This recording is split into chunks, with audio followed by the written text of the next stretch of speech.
জয় গৌর, জয় নিতাই। আজ 7ই আষাঢ় 1432 ও 22শে জুন 2025 রবিবার, একাদশী যোগিনী ও অম্বুবাচী। আজ আমি এই একাদশী যোগিনী ও অম্বুবাচীর দিনে শ্রী চৈতন্য চরিতামৃত পাঠ করছি। আজ আমি পাঠ করছি শ্রী চৈতন্য চরিতামৃতের মধ্যলীলা প্রথম খণ্ড, পঞ্চম পরিচ্ছেদ, সাক্ষী গোপালের কাহিনীর শ্লোক 116 থেকে 136।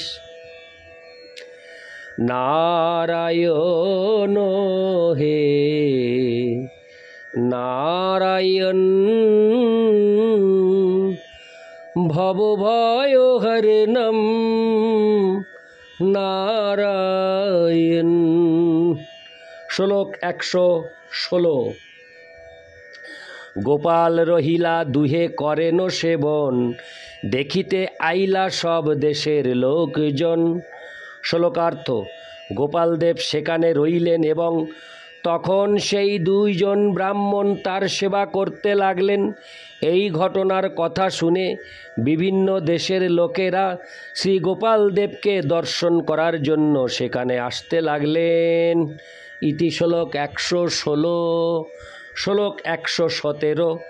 সে দেশের রাজা আইল আচার্য শুনিঙ্গা, পরম সন্তোষ পাইল গোপালে দেখিঙ্গা।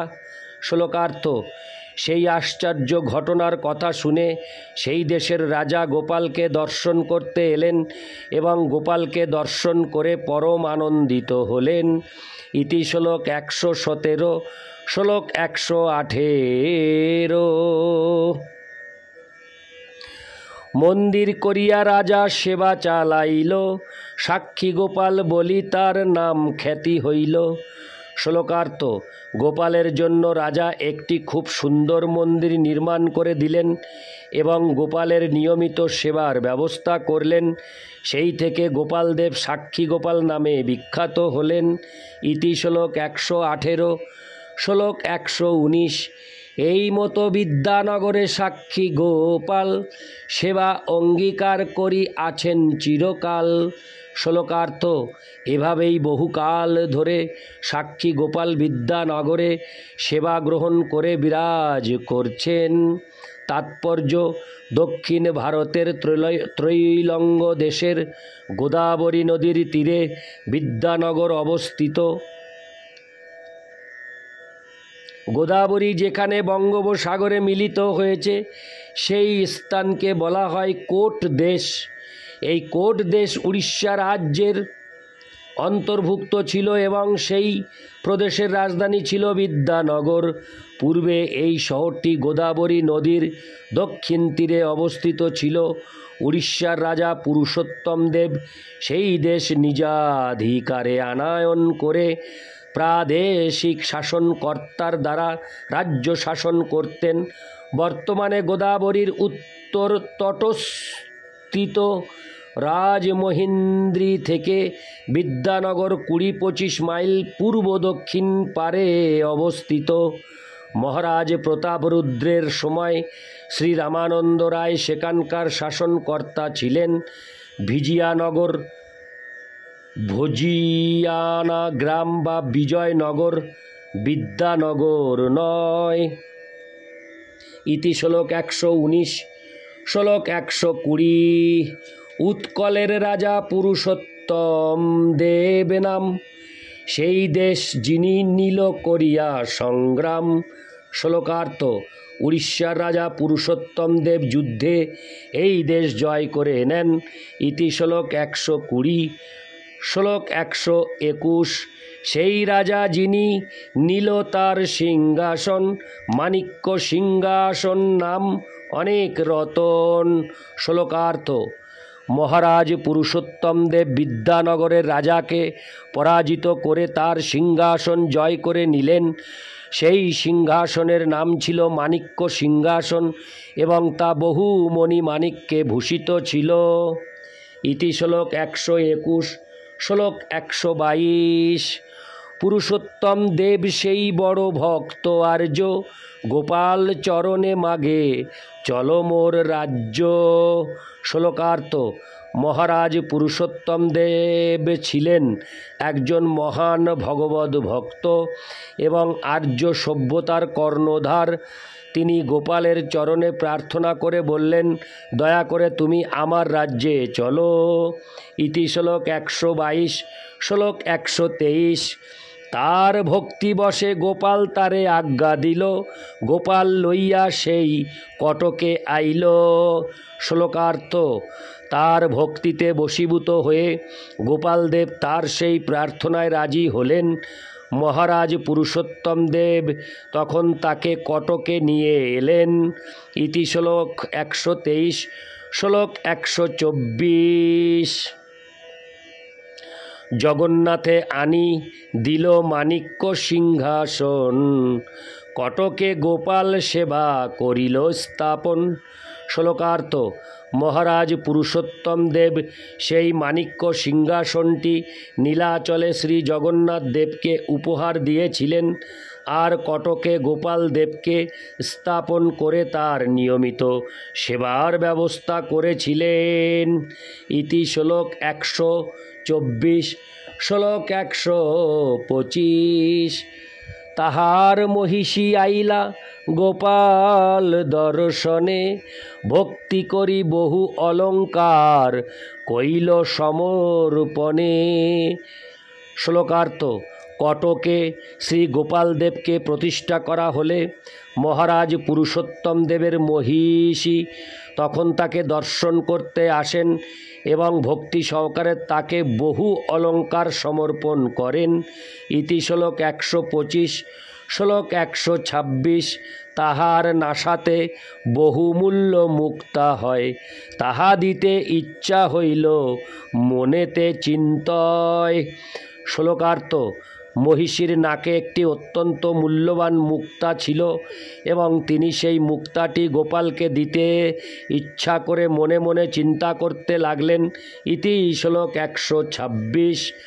শ্লোক 127। ঠাকুরের নাসাতে যদি ছিদ্র থাকিত, তবে এই দাসী মুক্তা নাসায় পরাইত। শ্লোকার্থ। শ্রী বিগ্রহের নাকে যদি ছিদ্র থাকত, তাহলে তার এই দাসী তার নাকে এই মুক্তাটি পরাতে পারত। ইতি শ্লোক 127। শ্লোক 128। এত চিন্তি নমস্করি গেলা সভবনে, রাত্রি শেষে গোপাল তারে কহেন স্বপনে। শ্লোকার্থ। এই কথা চিন্তা করে গোপালকে প্রণতি নিবেদন করে তিনি রাজপ্রাসাদে ফিরে গেলেন। সেই রাত্রে গোপাল তাকে স্বপ্নে দেখা দিয়ে বললেন। ইতি শ্লোক 128। শ্লোক 129। বাল্যকালে মাতা মোর নাসা ছিদ্র করি, মুক্তা পরাঙ্গা ছিল বহু যত্ন করি। শ্লোকার্থ। বাল্যকালে আমার মা আমার নাকে ছিদ্র করে বহু যত্নে মুক্তা পরিয়েছিল। ইতি শ্লোক 129। শ্লোক 130। সেই ছিদ্র অদ্যাপিহ আছয়ে নাসাতে, সেই মুক্ত পরাহ যাহা চাহিয়াছ দিতে। শ্লোকার্থ। সেই ছিদ্র এখনও আমার নাকে রয়েছে, সুতরাং যে মুক্তা তুমি আমাকে পরাতে বাসনা করেছ তা তুমি আমার নাকে পরাতে পারো। ইতি শ্লোক 130। শ্লোক 131। স্বপ্নে দেখি সেই রানী রাজাকে কহিল, রাজা সহ মুক্তা লঙ্গা মন্দিরে আইল। শ্লোকার্থ। স্বপ্ন দেখে রানী রাজাকে গিয়ে সেই কথা বললেন। তারপরে রাজা ও রানী উভয়েই মুক্তা নিয়ে মন্দিরে গেলেন। ইতি শ্লোক 131। শ্লোক 132। পরাইল মুক্তা নাসার ছিদ্র দেখিঙ্গা, মহামহোৎসব কইল আনন্দিত হঙ্গা। শ্লোকার্থ। শ্রী বিগ্রহের নাকে ছিদ্র দেখে তারা সেই মুক্তা পরালেন এবং মহা আনন্দে এক মহা মহোৎসবের আয়োজন করলেন। ইতি শ্লোক 132। শ্লোক 133। সেই হইতে গোপালের কটকেতে স্থিতি, এই লাগি সাক্ষী গোপাল নাম হইল খ্যাতি। শ্লোকার্থ, সেই থেকে গোপাল কটকে রইলেন এবং সাক্ষী গোপাল নামে বিখ্যাত হলেন। ইতি শ্লোক 133। শ্লোক 134। নিত্যানন্দ মুখে শুনি গোপাল চরিত, তুষ্ট হইলা মহাপ্রভু সভক্ত সহিত। শ্লোকার্থ, এভাবেই শ্রীচৈতন্য মহাপ্রভু শ্রী গোপাল দেবের লীলা কথা শুনলেন এবং তিনি তার হরে কৃষ্ণ এবং তিনিও তার সঙ্গী ভক্তবৃন্দ উভয়ে খুবই আনন্দ লাভ করলেন। ইতি শ্লোক 134। শ্লোক 135। গোপালের আগে যবে প্রভুর হয় স্থিতি, ভক্তগণে দেখে যেন দুহে এক মূর্তি।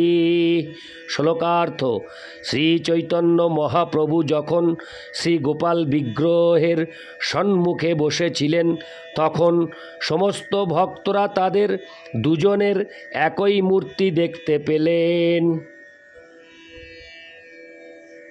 ইতি শ্লোক 135। শ্লোক 136।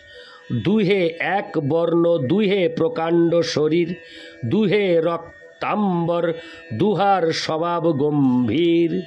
শ্লোকার্থ, তাদের দুজনেরই গায়ের রং এক, শরীর প্রকাণ্ড, পরিধানে গৈরিক বসন এবং দুজনেরই স্বভাব অত্যন্ত গম্ভীর। ইতি শ্লোক 136। নারায়ণ হে নারায়ণ, ভবভয়হরণম নারায়ণ। জয় গৌর, জয় নিতাই।